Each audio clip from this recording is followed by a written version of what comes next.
Hola, ¿cómo están? Muy buenas noches. Gracias por acompañarnos. En esta media hora vamos a revisar las principales noticias nacionales y también, por supuesto, las internacionales que han marcado esta jornada de 30 de marzo del 2025.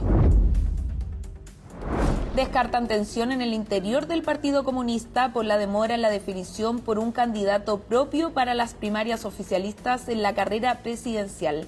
Por su parte, continúan las recriminaciones en Chile Vamos por la elección de la mesa del Senado.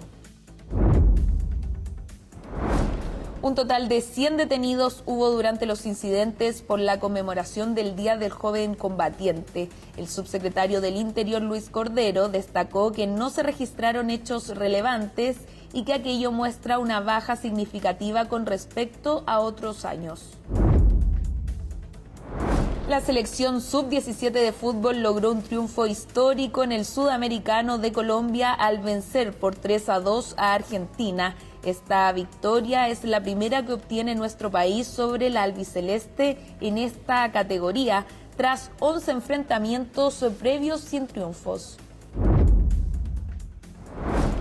Y pasamos inmediatamente a la contingencia política, porque hoy la ministra del Trabajo, Yanet Jara, desestimó que haya alguna tensión al interior de su partido, el Partido Comunista, después de esta larga espera que se ha dado a raíz de que aún no definen a su candidato o candidata presidencial.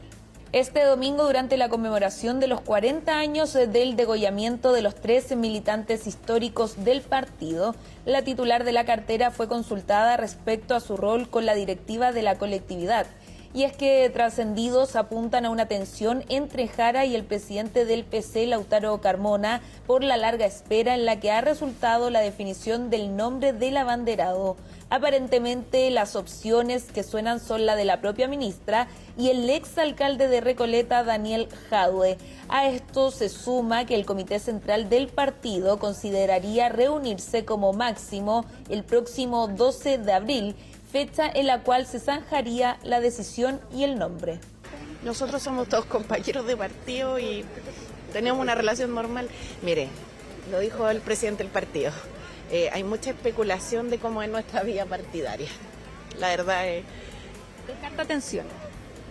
Mire, la política siempre tiene momentos en los cuales se expresan posiciones que a veces convergen y a veces son distintas, pero eso es normal, no son tensiones, no son quiebres, no son... Yo creo que se ha especulado de una manera muy creativa, así que tranquilidad, que no cunda la ansiedad. Yo estoy haciendo mi trabajo, aquí no se ha hecho ninguna definición de ningún otro tipo, y el partido, como lo ha señalado su presidente, tiene su propio ritmo y está discutiendo hoy día ideas para Chile. No solo hay que ganar un gobierno, hay que ganar un parlamento, y para eso hace falta un proyecto básico de plataforma programática, que también la estamos trabajando en forma unitaria con los partidos, y todo eso va a estar resuelto previo a los plazos legales, y va a ser la gran contribución al país. Entonces cualquier otra cosa, digamos, son ansiedades que cualquiera puede tener, deseos que nosotros resolvamos en tal o cual fecha, pero eso tiene que ver con qué es mejor, qué es lo más habiloso, no solo la urgencia, qué es lo que mejor, lo más sabio, para aportarle a la causa y no para disminuirla. Y en el otro lado de la vereda política también hay tensiones, al menos en Chile Vamos, después de la elección que se dio en el marco, ¿cierto?, de la mesa directiva del Senado, y cuando Manuel José Osandón, el senador de Renovación Nacional, se impuso frente a la carta de Bópoli, el senador Felipe Kast. La diputada Jimena Osandón y jefa de bancada también del Partido de Renovación Nacional en la Cámara de Diputados se llamó a la unidad del sector a darle un respaldo a la candidata presidencial de Chile Vamos, en este caso es Evelyn Matei, y también asumió que hay una tensión después de la elección de la mesa directiva del Senado. Bueno, yo creo que decir que no afecta sería una mentira. Claramente, no sé si la palabra es un quiebre, pero hoy día tenemos que limar aspereza. Yo creo que tenemos que aprender a ganar, aprender a perder, y en el fondo lo más importante es seguir apoyando a Evelyn Matei como nuestra candidata y líder número 1 para que realmente llegue a ser la presidenta del país.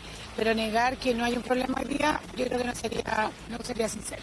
Y siguiendo por la línea de la oposición, Matei ha sumado críticas por parte del Partido Republicano y también en voz del Partido Nacional Libertario.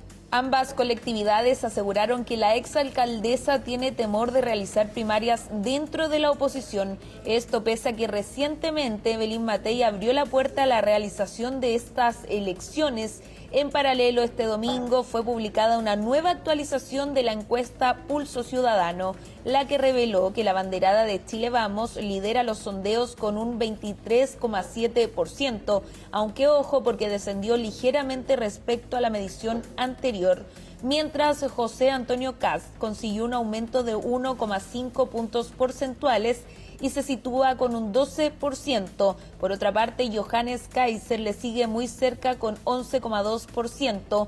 En el oficialismo, en tanto, Carolina Toá, la ex ministra del Interior, consigue 9,1%, aunque con un notable incremento de 7 puntos porcentuales. Chile Vamos, que había aparecido como una coalición relativamente sólida, ya no lo hace tanto. Y es un gran desafío para Evelyn Matei revertir entonces esta imagen de poca seriedad que se dio de la mano de los sucesos del Senado. Bueno, nosotros les ofrecimos primaria. Cuando les ofrecimos primaria no quisieron primaria. Ahora que decimos, bueno, no podemos hacer primarias porque traicionaron la confianza de la gente, ahora nos dicen, bueno, sí queremos primaria. Es como, ¿sabe qué más? Es una relación con un poquitito con la tóxica esto. Parece que la candidata de Chile Vamos le tiene miedo a la competencia y usar de manera permanente al Partido Republicano como excusa. La verdad es que eso ya la ciudadanía se da cuenta que son ellos mismos los que no quieren finalmente llegar a una primaria con su coalición, incluso incluyendo a Rincón, ciertos demócratas que pretenden hacer un pacto parlamentario con ellos. Y solo a días de asumir como ministro de Seguridad Pública, la oposición puso en duda la cifra que emitió el subsecretario del Interior, Luis Cordero, quien aseguró que las cifras de homicidios en el país han ido a la baja. En lo que podría ser su última contingencia en seguridad pública como subsecretario, Luis Cordero, en conversación con el programa Estado Nacional, se refirió a los incidentes ocurridos durante la conmemoración del Día del Joven Combatiente. Dijo que prácticamente no hubo eventos de relevancia y que incluso venían en una baja bien sustantiva. Además, informó de 100 detenidos, de los cuales 80 son de la región metropolitana. Recordemos que la autoridad asumirá como titular del nuevo Ministerio de Seguridad Pública el próximo martes 1 de abril, en medio de cuestionamientos de parlamentarios de la oposición. Es bien difícil que el ministro Cordero le explique a los chilenos que los homicidios están disminuyendo o que la delincuencia va en retroceso, cuando la sensación que tienen todos es absolutamente contraria. Él puede tener sus opiniones, pero no sus datos. Claro, pueden bajar los homicidios en la región de Aysén, en Magallanes, pero donde está el crimen organizado instalado, que es en la región metropolitana y en las grandes ciudades, los homicidios van al alza. Y eso es una realidad estadística. Lo que no puede hacer el ministro es empezar a manipular o manejar las cifras a su conveniencia. Acá hay que ser objetivo. En las regiones como la metropolitana no hay una baja al homicidio y eso es una realidad. Están las estadísticas ahí de Carabineros. A esas les creemos, no a las opiniones que imita el ministro Cordero, ex subsecretario Cordero, porque él es el responsable de la seguridad y quiere manejar esto para dar la sensación que está ganando el combate a la delincuencia y eso no es la verdad. El nuevo ministro de Seguridad, Cordero, es una persona idónea para el cargo, tiene las capacidades, conoce todo el tema de seguridad, también todo el tema del ordenamiento legal y penal del país, y lo más importante de todo es alguien dispuesto a trabajar desde el primer día. Aquí no va a haber un ministerio con marcha blanca. Yo creo que es muy importante que se nombren lo que son los seremis, que van a ser las personas que en las regiones van a tener que llevar adelante la política de implementación de las medidas en materia de seguridad, y por supuesto que es una tarea muy estresante y muy demandante, y yo veo al ministro Cordero 100% dispuesto y comprometido con su cargo. O sea, el ministro no completa 72 horas y ya lo quieren desbancar. Capaz que mañana surja una acusación constitucional en su contra. O sea, claro, déjenlo por lo menos un mes de gestión, 2 meses y evalúenlo en su mérito, pero lo están castigando antes de empezar a trabajar. El concepto de motosierra que ha utilizado el presidente de Argentina, Javier Milei, continúa resonando en nuestro país. Algunos lo ven con buena percepción, ¿cierto? El hecho de hacer recortes fiscales, mientras otros apuntan a un bisturí, algo más pequeño en consideración al gasto fiscal. Pusimos atención en este tipo de medidas y cómo se podría aplicar también en nuestro país. Pilar Gutiérrez con todos los detalles. Un país con un déficit fiscal de aproximadamente 5 puntos del PBI. Y acá es donde empieza lo sorprendente, que es que en un mes alcanzó el equilibrio fiscal. En un mes. Esa cifra, tan sorprendente como casi imposible de creer, sacó aplausos entre los invitados al Centro de Estudios Públicos. En su visita a Chile, el ministro argentino de Desregulación y Transformación del Estado, el que implementa la denominada motosierra, mostró a quien quiso escuchar las cifras logradas en Argentina durante el primer año de gobierno de Javier Milei. Una de las medidas, quizás la principal, fue la eliminación de funciones o tareas duplicadas en el sector público, que llevó a su fuerte reducción. De los 210.000 empleados en la administración pública centralizada y descentralizada, 210.000. En este primer año hemos eliminado 42.000. Hicimos una lista de los sí y de los no. Entonces ahí andan mis locos de la motosierra, entonces van a cada ministerio y le dicen, ¿vos qué haces? ¿Viste? Un área. Bueno, y ven, ¿estás en el sí? Perfecto. ¿Estás en el no? Chao. Así se definieron las prioridades que permitieron recortar el gasto público en Argentina, un tema que también preocupa a las autoridades chilenas luego de cerrar 2024 con un déficit estructural de 3,2% del PIB. Motosierra, bisturí, la verdad es que pónganle el nombre que quieran. Lo cierto es que necesitamos eficientar el gasto del Estado, porque si no, y más en un año electoral, sí. Ya se hablaba de los programas sociales mal evaluados, pero también hay tremendas pérdidas de recursos públicos en licencias médicas. Eso hay que abordarlo de una vez. Un expresidente del Banco Central coincide que en Chile también debe haber un mayor control en la creación de nuevos organismos públicos. Tenemos también que tener estas cosas de que tenemos una política nueva y creamos una institución nueva y creamos un comité y después los funcionarios públicos son inamovibles, por lo tanto nos quedamos con el comité. Claro, tendría que haber un intermedio, dices tú, entre la motosierra, que hace Milei o Dodge por Elon Musk y seguir con estas instituciones que además no dialogan entre sí, ¿no? Va a haber que observarlo. Yo soy bien amigo de la motosierra argentina, somos amigos de la universidad, Federico Sturzenegger, el ministro. Vamos a ver cómo le resulta, una cosa de la que podemos aprender. En un país como Chile se necesita más bisturí que motosierra, ¿no? No, en eso estoy de acuerdo.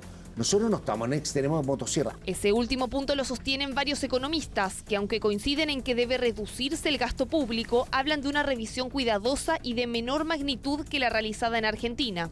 Hace algunos días, el propio ministro de Hacienda arremetió contra el concepto de la motosierra. La respuesta a las tensiones fiscales no puede ser ni el voluntarismo ni la motosierra. Y mientras el voluntarismo, conduce a una agudización de los problemas financieros en el mediano plazo, la segunda pone en peligro el pacto social que subyace a la estabilidad y la voluntad de progreso en el país. Desde el Congreso hay parlamentarios que apoyan la eliminación de programas del Estado que no han logrado los resultados que se esperaban. El Estado administra 700 programas que son 39.000 millones de dólares, de los cuales de los 700 programas el 45% está mal evaluado o simplemente es un programa duplicado. Por lo tanto, hay que avanzar en el corto plazo a ir terminando programas que no traen un beneficio social directo. Sin embargo, hay que considerar que estos recortes en Argentina se realizaron, en buena parte, gracias a medidas como los decretos de necesidad y urgencia y la aprobación de la Ley Bases, que otorga facultades al presidente para decidir sobre algunos temas sin pasar por el Congreso. Y en Chile no está la costumbre política de gobernar por decretos. En esa escala 1-100, ¿cuánto podría haber hecho si no hubiera tenido la Ley de Base, que le permite cambiar leyes por decreto? Tratando de interpretarlo, extrapolarlo a Chile, porque uno, claro, como decía Evelyn Matei, hay ciertas leyes en las que le gustaría meterse. Cuando uno no tiene esa facultad, tiene que elegirlas con pinza porque tiene que ir al Congreso. A ver, la ley Bases tampoco fue un cheque en blanco, ¿eh? Si vos me decís cuánto podría ser, yo te diría, no sé, quizás el 15-20% de lo que hicimos. Motosierra, bisturí y la candidata presidencial Evelyn Matei ha hablado de una tijera de podar.